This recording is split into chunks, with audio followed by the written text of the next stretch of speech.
So before I can exactly decide what my dessert's going to look like, I think I need to test out a few different components first that I might be able to use in the dessert. Because I want this dessert not only to be delicious, but I also want people to say, really? You really cooked that in the microwave? First of all, I want to try out a toffee because I think like melting sugar in the microwave could be a good idea.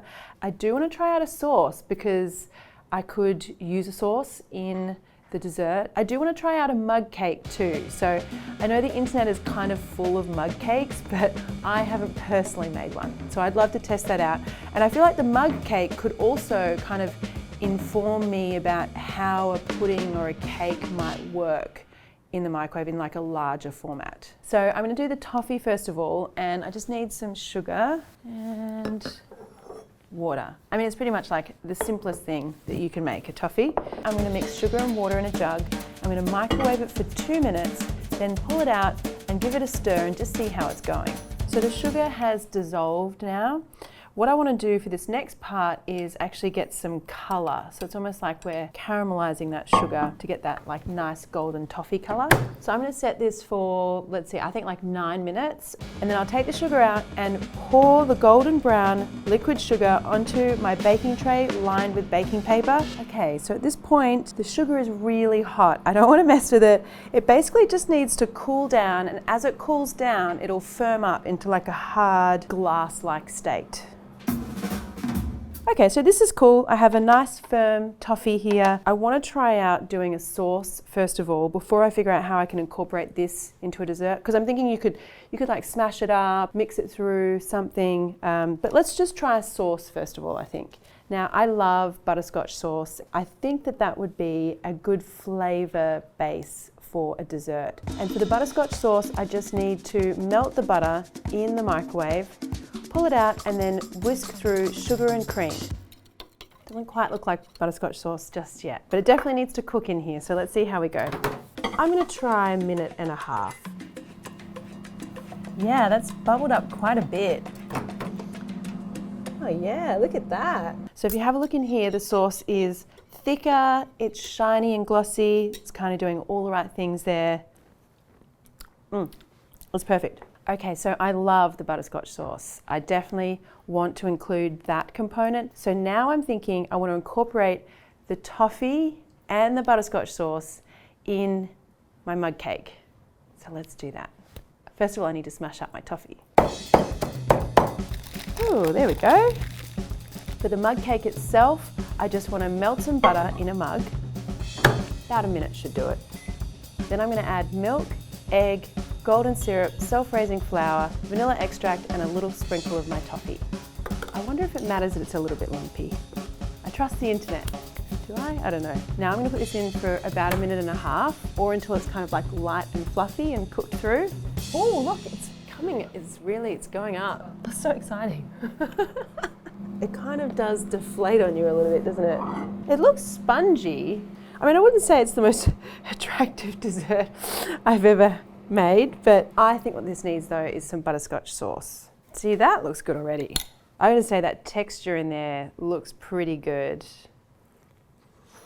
It might not look so great, but wow, it tastes really good. Big thing of toffee. It didn't melt. My toffee didn't melt. So I think I can see where all of this is going now. I want to take all of these components and put them together into the one really delicious dessert. I need the cakey pudding texture from the mug cake.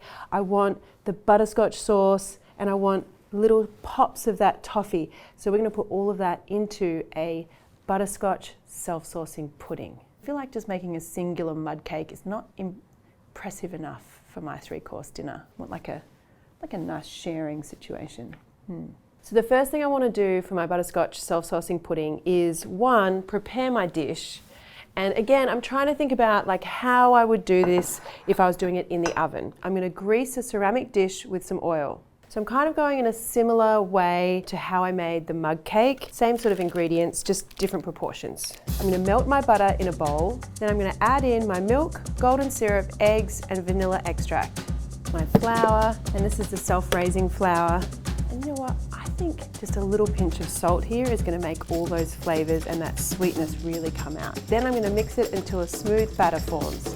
Okay, so that batter is looking really good. I want to include some of my toffee, but I really felt like it was too big and chunky last time. So I want to just smash it up a little bit more. And I'm going to put some of my toffee in, just those smaller little pieces. Okay, so my batter can now go into my dish. And then now we need to make another mix. It's almost just like a sugary kind of water that goes on top. And then when it cooks, it kind of reverses and the sauce goes to the bottom and the cake comes to the top. That's the theory anyway. And at this point, always with the self-saucing pudding, you're kind of like questioning, have I done the right thing? If you're not doing that, you're not doing it right. But the thing that I don't know though is it possible to make this on a microwave setting? So let's see. Now I'm not exactly sure, but I'm going to put this on full power for 10 minutes and I'll know when it's ready anyway because I can insert a skewer through the center and if it comes out clean, we're good to go. Okay, so this is very exciting.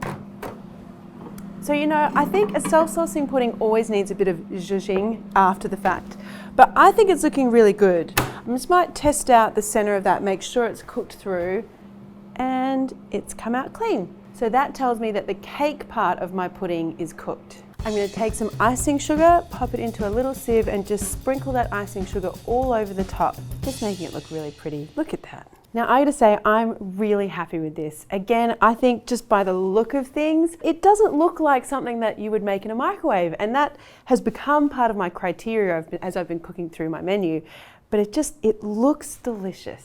That's the main thing, but I want to see how it tastes. So I'm going in with my butterscotch sauce and a little sprinkle of toffee.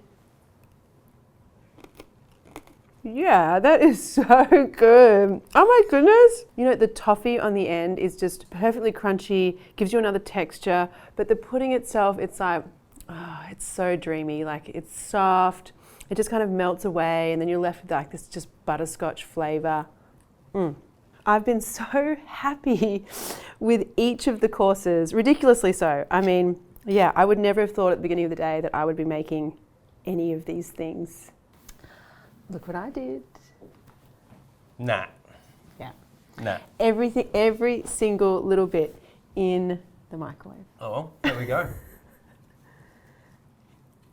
No lie, if you didn't tell me that was cooked in a microwave, how am I going to know? I really want you to try this dessert though, because I think it's like stand out. Well, you know I'm a dessert guy. I know you are. See, like look at that texture. Yeah.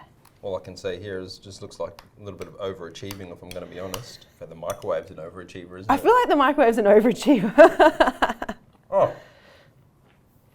Yeah, I've got my... I can't floor that. Yeah, me too. Oh, you already I had my piece hiding. You'd have no idea that it was all made in a microwave. You'd just be like, oh, Marion's been cooking. That's what I reckon. Yeah, well done.